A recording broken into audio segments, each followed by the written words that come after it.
So we're going to focus a little bit more today on what's actually considered illegal workplace harassment. And you'll see that the line between what's illegal and what's just plain inappropriate isn't really clear. It can get kind of fuzzy. So we're going to be talking about that in a little bit more detail. So to actually define what illegal harassment is, it's unwelcome conduct and it has to be based on a protected status. So for those of you who were here last week, if you remember those circles that were on that one slide of all of those different protected statuses, the harassment has to be geared towards a member of one of those protected statuses. It also has to meet a threshold that's called severe and pervasive.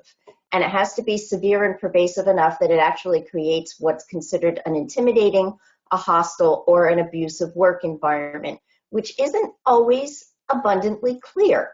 But these are just some examples of actions and words in the workplace that would be considered harassing. What a joke that you're sick all the time. What's your problem anyway? As we talked about last week, disability is a protected class. There could be someone that you're joking around with who actually does have some sort of a disability, and ECI is making a reasonable accommodation for them. So that maybe they're missing some work time. And you don't know that because that's confidential information. I wonder if the Muslim guy is going to want to pray at the work site. That one's pretty obvious. Hey, thanks, baby. I think any kind of a terminology like baby, babe, hun, sweetheart, and I know sometimes it's said very innocently, but still, it's the kind of language that, 10, 15, 20 years ago was thrown around in the workplace quite a bit. And now it has definitely become off limits. Women don't have what it takes to do this job. We talked last week about how top heavy you are on men at ECI. And I think sometimes it's easy to just joke around with some of your female coworkers about things like this. And, in reality, maybe they are taking it as lighthearted and it's not bothering them. But then again, maybe it is. You don't always know. You need to retire, old man. You're old school. Again, it could be innocent bantering, but it could also cross that threshold if it isn't well received on the other end. And you just don't always know how well received it is because not everybody is comfortable coming out and saying, hey, you know what, that's enough. I'm really tired of hearing this. And the harassing behavior can take place really almost in any different format. It can take place verbally, obviously when you're talking to people, when you're talking to them on the phone, if you're on a Zoom call or whatever this platform is we're using, GoToMeeting, it can take place there. So much of what we do in the workplace now is written. You've got a lot of emails and texting going on back and forth. You've even got social media posts on your own social media. And yes, workplace harassment can take place over your personal social media. Body language, if we go back a minute to that picture, right? The body language here. Look at the look on her face. She doesn't look like she's exactly welcoming that hand on her shoulder, right? So, you have to be perceptive of how other people around you, what their body language is. And you also have to be careful of what your body language is around them. That kind of suggestive glance to someone, that could be considered harassing behavior.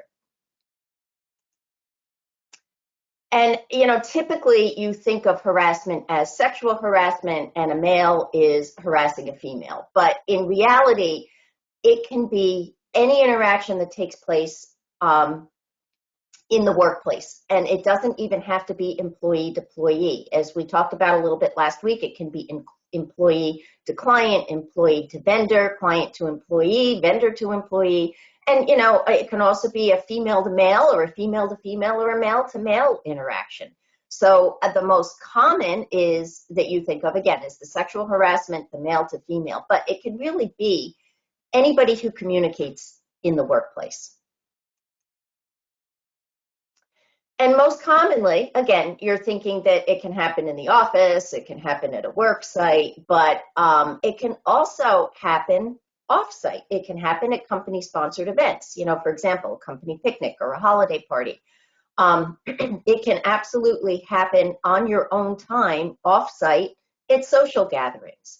If it's between two employees and there's harassing behavior going on, it doesn't matter if it's happening on their own time and it's when people are gathering after work for a happy hour. It can happen, of course, while you're traveling for work. Surfing the web or viewing social media. Even if you're viewing social media on your own phone or you're looking at something on your own phone, if you're doing it in the workplace and it's something that's offensive and it's interfering with other people doing their work, then yeah, that is considered illegal workplace harassment. And of course, it can happen on any kind of an online portal nowadays, which is something that, it unbelievably does happen. So again, it has to be based on one of those protected statuses, and examples of what could potentially be illegal behavior would be, derogatory statements, some of the examples we gave before, any kind of jokes, ridicule, anything that's slanderous to one of those protected classes, offensive text or pictures. Again, those of you who are over the age of 50 in the workplace, you have probably seen some pretty offensive things hanging up on people's office walls and cubicles. It used to be acceptable. It's not anymore. Any kind of intimidating behavior, and basically anything that would interfere with somebody doing their job. So it could be bantering back and forth between two coworkers, and there's a third person who overhears it, and it's disrupting them. It's disrupting, it's offensive. That could be considered illegal harassment. Again, if it's based on one of those protected statuses. Obviously, unwelcome sexual behavior, that kind of goes without say, and any kind of physical assaults or threats. Pretty common sense there. So what it doesn't include, again, unless it's based on one of those protected statuses, it doesn't include, well, my boss is really looking over my shoulder all the time. That's not considered illegal workplace harassment. I think that term harassment gets thrown around a lot, but you have to remember that unless it's based on one of those protected statuses, it's not actual illegal harassment. It could absolutely be inappropriate, but it's not necessarily illegal. So just because your supervisor is kind of riding you to get a job done, that doesn't mean that that's harassment. Disagreement with your coworker or remarks that somebody else says to you that you don't necessarily agree with.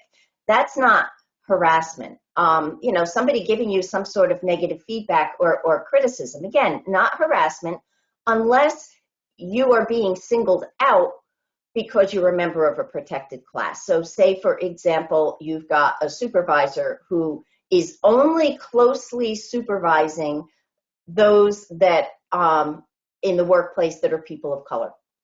That would definitely be a problem. Any kind of unflattering comments, if somebody comes up to you and says, you are having a really bad hair day, that's not illegal. It might not be appropriate. It might just be a joke, but it certainly does not rise to that level of being illegal because there's no protected status there. We all have bad hair days. So let's dig a little bit deeper into what sexual harassment actually is. This is the one that gets so much attention in the press, particularly following some really, really high-profile cases that kind of spurred on the Me Too movement. So you've got two different kinds of sexual harassment. You've got quid pro quo. That's a term that we've all become quite familiar with. And basically what that means is this for that. So it means that someone in the workplace is saying, I'm going to give you a particular work benefit if you submit to my unwelcome sexual conduct. So that one is really pretty clear cut. But the hostile work environment is where it starts getting kind of fuzzy, because hostile work environment means that there's unwelcome sexual conduct, and that unwelcome conduct or those unwelcome comments have to unreasonably interfere with a person's work or create an offensive, intimidating work environment. Well, what does all of that mean? So in order to be considered a hostile work environment, the conduct has to be severe, which we all know is defined as very great or intense. It also has to be pervasive. So it needs to really exist in the essence of the workplace. So you think that that's a pretty high standard, but then you go on to see what severe and pervasive means, and it has to be severe and pervasive enough that a reasonable person in the employee's position would have felt that it made the work environment hostile or abusive. Well, what's the definition of a reasonable person, right? I think I'm a reasonable person. You probably think you're a reasonable person. But our two thresholds for what's appropriate could be very, very different. So it's really not at all clear because we don't really know what a reasonable person is, right? So you can see how it's not abundantly clear what would be considered a hostile work environment, and everybody's perceptions are going to be a little bit different. So just to give you some examples of what could turn into a hostile work environment, if you've got an employee who is, pretty persistently sharing some sort of inappropriate sexually oriented jokes. Again, you notice the word continuously. One joke, one off-color joke probably wouldn't rise to the threshold of illegal. That doesn't mean that it's appropriate in your workplace, however, because ECI's threshold is well below what would qualify as illegal. Here's an example of your quid pro quo. I'll give you a pay raise if you engage in a sexual relationship with me. Again, pretty cut and dry. Another quid pro quo, if you've got an employee who isn't picked for a supervisory position because they're not going to sleep with their manager. Here we get more into that threshold again. The employee gives another employee an unwelcome pat on the butt for good luck in a new position. Generally touching in the workplace, think back to that picture with the hand on the shoulder and the look on that employee's face. Any kind of touching in the workplace nowadays, other than what we used to do, the handshake, right, which none of us are doing right now, it's generally not acceptable, and I wouldn't try it because it's not going to be very well received. So I would say that would be one of those actions that shouldn't happen in the workplace anymore. Again, the employee sharing a sexually explicit photo on their phone. So they don't even have to be sharing it with you as the employee. They could be sharing it with another employee. But you're there working right next to them. You hear what's going on. You see what's going on. It's making you uncomfortable. That could be that would definitely be a hostile work environment. And it doesn't need to be two employees. It can be an employee that works for a different company, but they happen to be there on your work site. So maybe you've got an example would be somebody who works for someone other than ECI, but they are there, they're on your work site, and they're constantly berating one of your coworkers because of their sexual orientation. That would definitely be a hostile work environment, even though the person who is doing the harassing isn't an ECI employee. It's happening in the workplace. So when we talk about what Vermont says is illegal, and what Vermont says that employers need to do, I just wanted to go over that because Vermont is fairly stringent compared to other states. Some states really don't even have their own sexual harassment laws. They just follow the federal laws. Vermont does take it a step further, and we are more stringent here. So Vermont says that all employers have to be distributing a policy statement prohibiting sexual harassment to new employees when they're hired. And it's in the ECI handbook. I have recommended that actually be pulled out and be distributed to all new employees and gone over as part of their onboarding process. So everybody's abundantly clear of what's acceptable and what isn't acceptable and what their rights are and what they need to do if they want to report some sort of harassing behavior. Vermont also says that you do have to give employees information on how to report internally and explain their external rights. And what that means is you'll see when your new policy comes out that it talks about this is who you go to if you have a complaint internally, but if for some reason you want to take it outside of the organization, it's perfectly within your rights.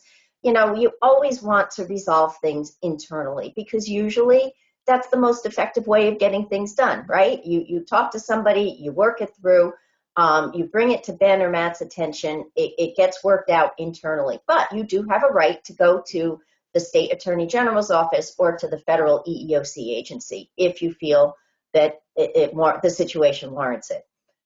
Vermont says that employers have to ensure a timely and confidential investigation process. The confidentiality is within reason. So in other words, if you have a situation going on and you go to Matt and you say, I'm really feeling uncomfortable, I feel like I'm being harassed, but I don't want anybody to know about this. I want to keep it confidential.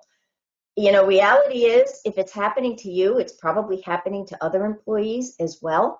And Vermont says that ECI as an employer is going to need to follow up on your complaint. And they're going to do everything that they can to keep it confidential, but they can't guarantee absolute confidentiality, because things in the course of an investigation, information does get out. So it's not guaranteed, but they're going to do everything that they can to keep it confidential.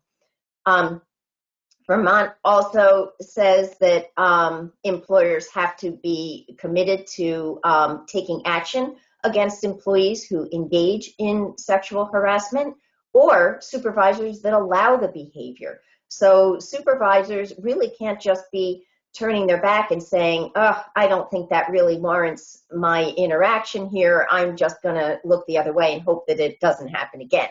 That's not okay. In the state of Vermont, supervisors cannot allow this behavior to continue. If they know about it, they need to be taking action.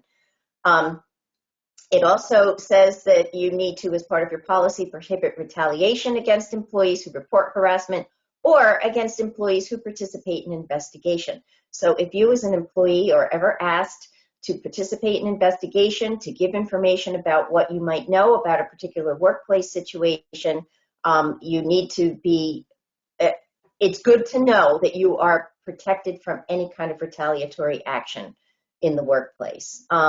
And there's initial and annual training that's recommended by the state of Vermont, but it's not mandated. So ECI isn't doing these morning trainings because the state of Vermont says that they have to. They're doing it because they're really committed to making sure that everybody's workplace is free from that harassing behavior.